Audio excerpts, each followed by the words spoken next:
Almost everyone I've talked to who has watched Stranger Things, no matter what age they're at, has told me that the show gives them a sense of nostalgia. This feeling of nostalgia we get when watching the show is one of the reasons Stranger Things has become so popular. In this video, I dive deep into how Stranger Things can give a sense of nostalgia to its viewers, no matter what their age. Just as a disclaimer, this video will contain spoilers for Season 1 and 2, so if you're not caught up on the show, then please click away. Unless you just don't care, then welcome.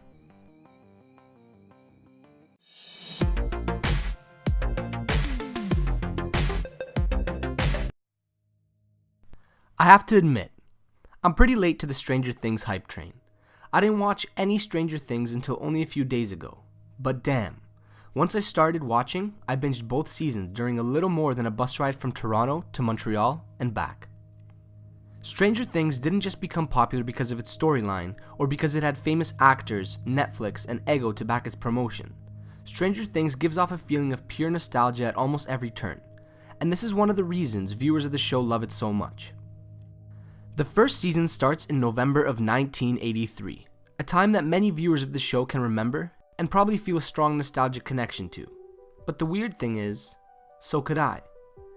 The show kept giving me a feeling of nostalgia, over and over again, but I wasn't born until July of 1993. And this left me wondering, why?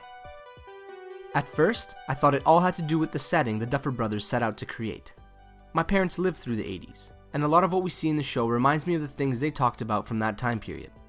The show uses a lot of stylistic choices from that time, including the clothing, the cars, and the hairstyles. It also references a lot of pop culture from that era. We see glimpses of the Terminator, transition through scenes with the help of the police, bob our head to The Clash, and see arcades realized in all of their previous glory. This reference to pop culture is one of the main reasons that nostalgia emanates from the show. I love when TV shows can reference pop culture, especially pop culture that is so well known and liked.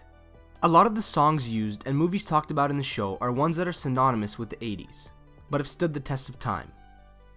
They are the movies that parents have told their kids to watch, and songs parents play during get-togethers while talking about fond memories. The 80s were a great time for pop culture. A lot of the most iconic movies and songs came out during that time. There aren't many people, even millennials, who haven't seen or heard of the Terminator, or listened to Every Breath You Take by the Police. These, along with many more pop culture references used in the show, are just one of the tools that give users such a strong sense of nostalgia. The music used in the show is so good, and when listening to the soundtrack, I kept getting goosebumps because of the amount of nostalgia that I felt. The soundtrack is perfect for that era, and perfect for the mood that it is trying to set. When listening to the Stranger Things soundtrack, the first Guardians of the Galaxy comes to mind as well. All of the songs are hand-picked, in a way to give the viewers a feeling of nostalgia and familiarity each time a new song is played. At first, I thought that the stylistic choices used by the show and the pop culture references were the entire reason for the sense of nostalgia we get when watching the show. But they weren't. The more I thought about it, the more I started to see a whole other side of things. I thought to myself, the early 80s must have been a really simple and stress-free time. The Vietnam War was over. We didn't have smartphones, personal computers, or the internet to occupy our time or to stress us out. Kids would play outside until dinner, and teens would sneak out of the house after dark to hang out. But it wasn't all sunshine and rainbows. The 80s were still in the middle of the Cold War. Global tensions were high, and America's fear of a big brother government was rising. I noticed a direct parallel to the time we live in now, where Americans fear for their own privacy and security. It feels that almost on a regular basis we get another leaked report on how the government is spying on us. We are seeing the tensions between the US and Russia rising again, and the US government shrouded in one scandal after another. The 80s seem to directly mirror our time now, and this gives off a feeling of nostalgia to the viewers. These are the viewers who learned about the Cold War and the Big Brother government, and now they themselves live in a time where tensions are rising, and the Big Brother government seems to be something we will have to live with. But I wanted to look deeper still.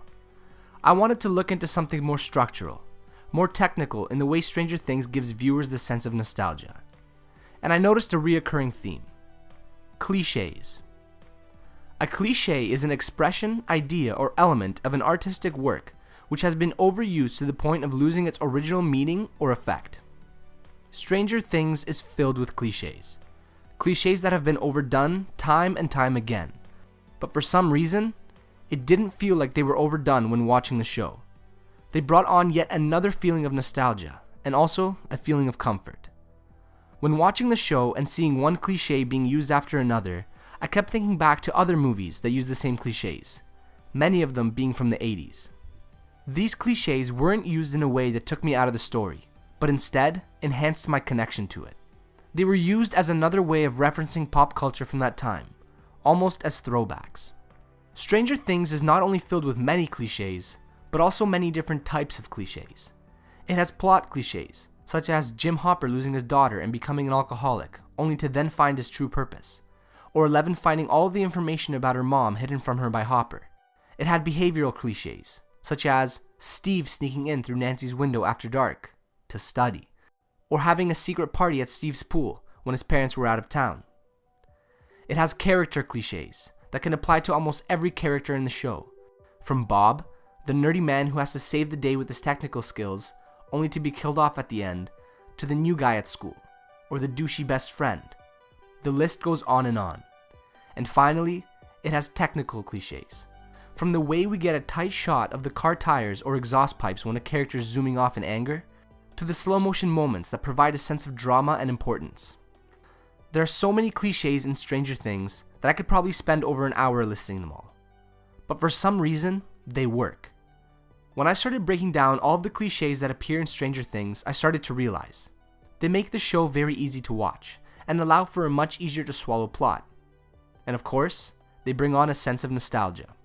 But when it comes to nostalgia, I feel that the main reason the show deals it out so well is because of the cast.